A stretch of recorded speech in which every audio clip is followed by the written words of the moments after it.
and welcome back to another episode of The Follow-Up, episode 249. And sometimes we do talk about big stories in the news, and this is going to be another one of those podcasts. One of the biggest stories now, free speech. So we're going to talk about what that means and how it's being affected today.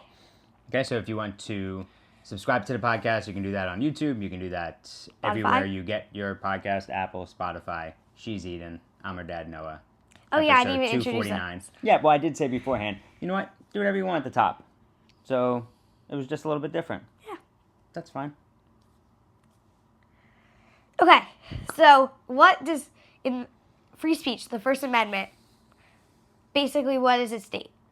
It means that you can have free speech, as long as it's nonviolence. Right, exactly. You can have free religion, basically like be free to your own religion. There's freedom of the press. They can report basically whatever stories they want. Pretty kind of. Well, I'm saying kind of because now they kind of can't. Yeah, sure. So, close enough. Right, so free speech, so the government, it essentially eliminates the government from censorship, from, that you're allowed to, the forefathers put this in so that the people could speak. Yes. So that the government could know what was on the people's minds. And you're allowed to say whatever you want. There could be consequences, at your job, at school, but you can say what you want as long as it is not inciting violence, hate speech, and some other items. But it is under fire now, given the current administration just trying to censor individuals for just speaking out against the government, giving their own opinions, and also in the press as well. But I want to know from you how you view free speech and what the government should be able to do, what they shouldn't be able to do, from your point of view, being almost 11 years old. I think the government can have a little bit of control, but definitely to an extent. What we talked about earlier, like freedom of religion, if people are, and just other things, if people are making hate speech, like, yes, that something needs to be said. If people are being not even unnecessary, just violent, something needs to be said. But if someone has a show and it's about opinion, or if they're voicing their own opinion, then, and it's not hurting people, like they're not being violent, it's not hate speech, then I don't see the reason why they have to be taken off. Yeah, and also it shouldn't be up to the government to decide what is the truth and what is not either, because this is, there are certain facts, and the press reports certain things, and in the history of our country, something that makes our country so great is that you are free to make jokes about the government.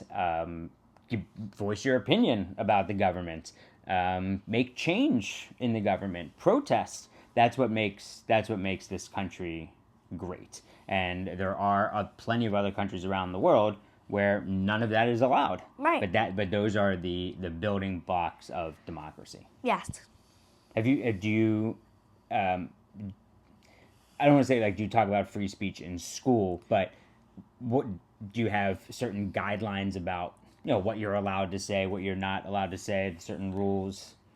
Well, so there's certain norms, basically, that are, you should be kind, you should be respectful. It's a little bit deeper, but basically, overall, you should be part of a community, you should be a good community member, you should be kind, respectful of others and yourself, and, you shouldn't be violent, you shouldn't say the things, you should say.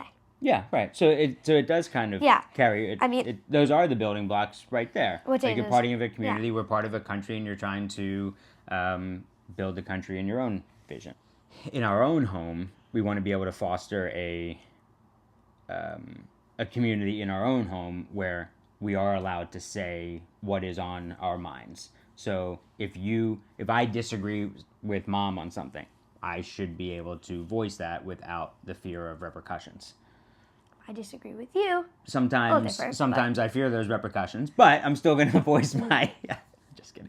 I'm still going to you have to voice them in a respectful, thoughtful way.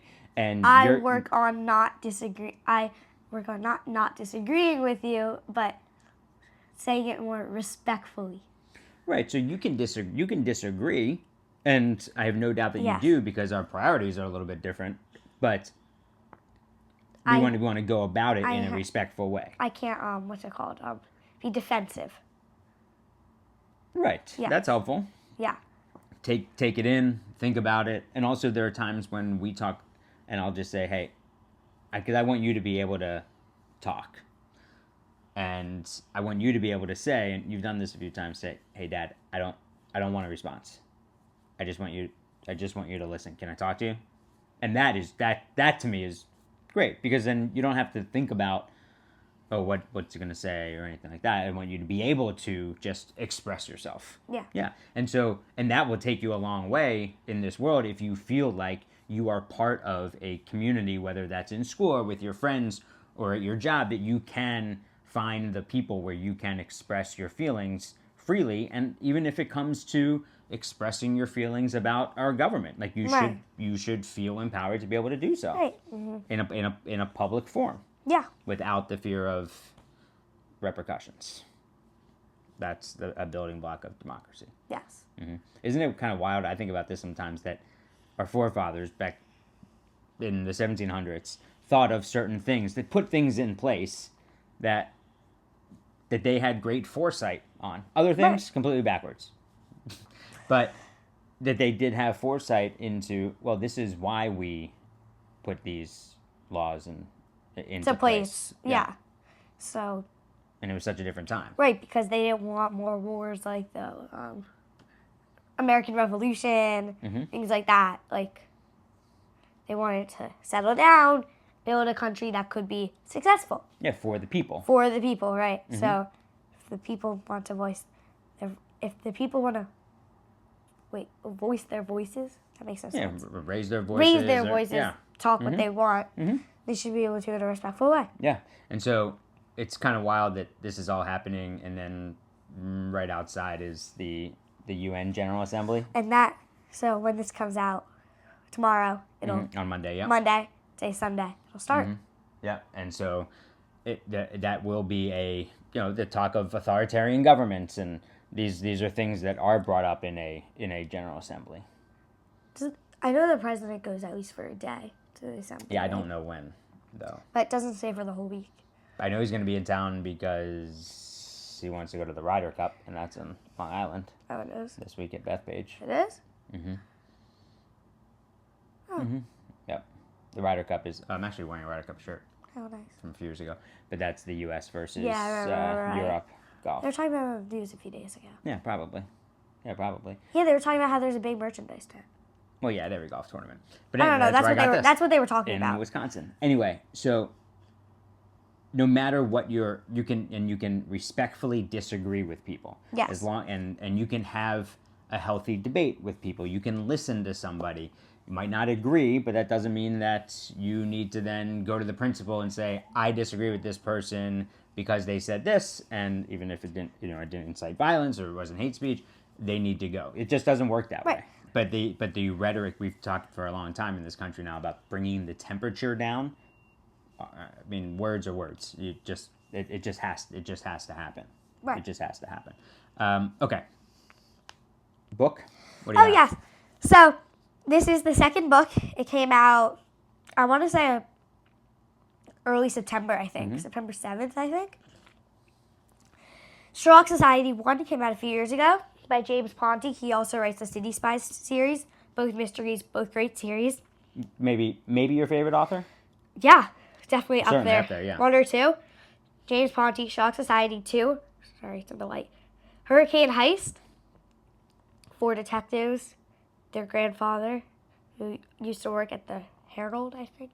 The what? The Herald? Herald. Oh, so he's a reporter. He used to be. So, yeah, I'm pretty sure that's what it was. Okay. Great book. If you love mystery, this is great. But you got to read the first one first. And this is from the library? Yes. And when we ordered it from the library, you were 15th on the list. And then I got all of a sudden, it showed up in a week. And... no, it doesn't say anything on that. Oh, okay. So you would recommend it? Definitely. It's a great book. It takes place in Florida. And I'm pretty sure James Ponti lives in Florida. I think so. And he's Italian. I'm pretty sure that's what it said in the back of his book. Oh, Italian lives in Florida. Okay. Good to know. Yeah.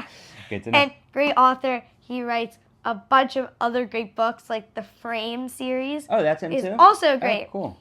I'm looking at your bookshelf now. So Yeah. Framed, Cities- Vanished, Trapped. That's that series. Yeah. And then there's City Spies. Love City Spies. Where there's, I'm pretty sure, 6 books. That's awesome.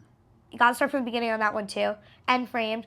But they're all amazing. City Spies, I think, is my favorite series of all time. And you are coming up on your, we'll talk about this in an upcoming episode, but you're coming up on your 11th birthday in a few weeks. I haven't seen a birthday list, but are there any books on it? No. Usually there are. Okay. But I still have gift cards to Barnes & Noble from last year. Oh, okay. I wasn't sure. Because in the past, there had been but I think that was because the City Spies books were coming out, or there was a new a new Stuart Gibbs book coming out. I'm not sure if James Ponti is actually working on a new book for City Spies, but I think whatever he comes out with next will be great. You read that Fab Five book yet? Oh, no. I've been busy with other books. But I will. The Fab Five about Michigan's freshman class. Okay, maybe we'll recommend that next week. Don't talk about it. Maybe you got to read it then. Okay, but don't talk about it. Okay. Hey, I love you. I'm glad you're feeling better too. Yes.